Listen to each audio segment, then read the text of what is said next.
I cleaned up at that horse show. Look at this. Blue in barrel racing, blue in cutting, blue in pole bending. That was all on Johnny Be Quick, my best horse. Second in Western Pleasure, on Sandy's Pride. She's a little green yet, but definitely an up-and-comer. And all my other riders placed as well. Bending Bar Stables is tops again. I just love my quarter horses. I got 8 of them. Some people think they're my babies. Hell, these critters ain't nothing like babies. They're more like big-ass people with a whole different intelligence. My husband, Doug, says, "Why do you love them horses so much?" And I say, "I don't know, because they're powerful." And he just snorts, because to him, nothing living is as powerful as something with a motor. What I want to tell him, never would, is it's their butts. 100% U.S. grade A top choice round steak. Quarter horses have the biggest, roundest butts of all the breeds. Mounds of meaty, chunky muscle. Right there at eye level. Sometimes I just want to sink my teeth into them. Those butts are pure stored power. You swing up onto that horse and you feel that big turbocharge behind you, ready to spring into action. And then you gather the reins and that rump bunches up, starts to tremble with excitement.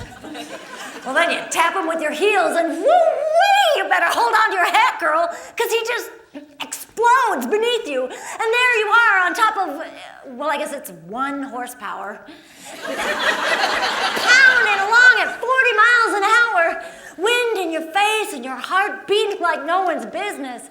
You ride. It's almost like being with a man. Only one thing's different. You're in charge the whole time. You want him to turn?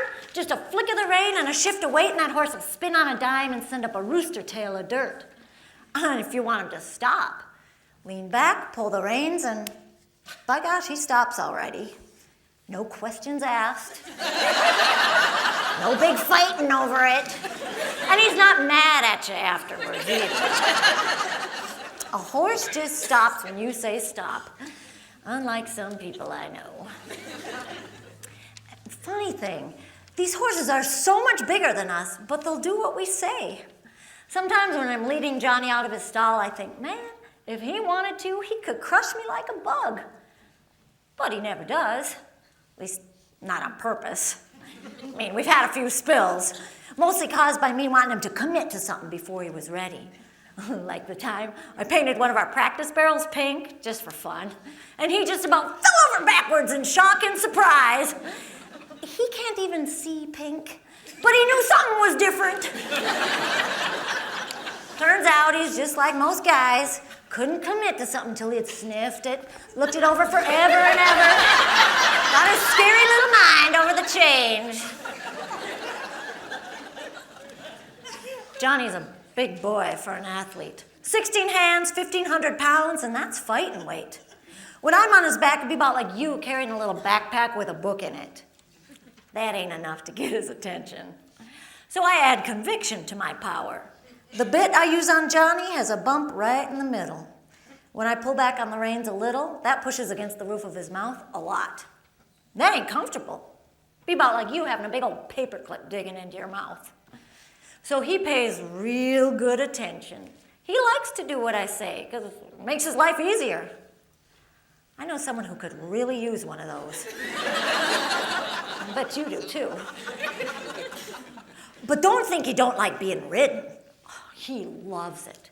When I walk into the barn, he bugles like it's the second coming.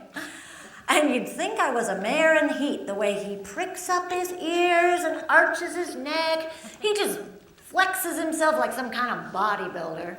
Then he clobbers the side of the stall with his hoof to tell me to quit being so slow. We got a real nice relationship, me and Johnny.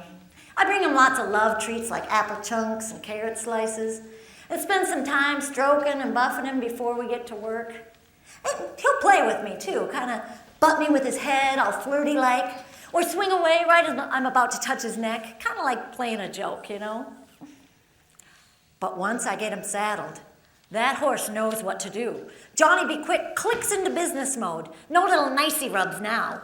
He knows his job is to be fast and respond to every signal I give him. But truth is, we share the decisions. When we're spinning around those barrels at record speed, I don't get in his way. I just let him do his thing and make sure I don't get left behind. It's amazing merging with an animal like that. It's like you're one mind, one body. I don't know how to explain it. My husband, Doug, says, "Why do you spend so much time with that horse?" And I say, "We're a team. We got to do team building." And he just rolls his eyes and goes back to watching cars go round and round. Truth is, you got to nurture your relationship with your horse. They're not just machines that, well, go round and round a track. They're living beings with feelings and opinions and personality. I think they make better partners than some people.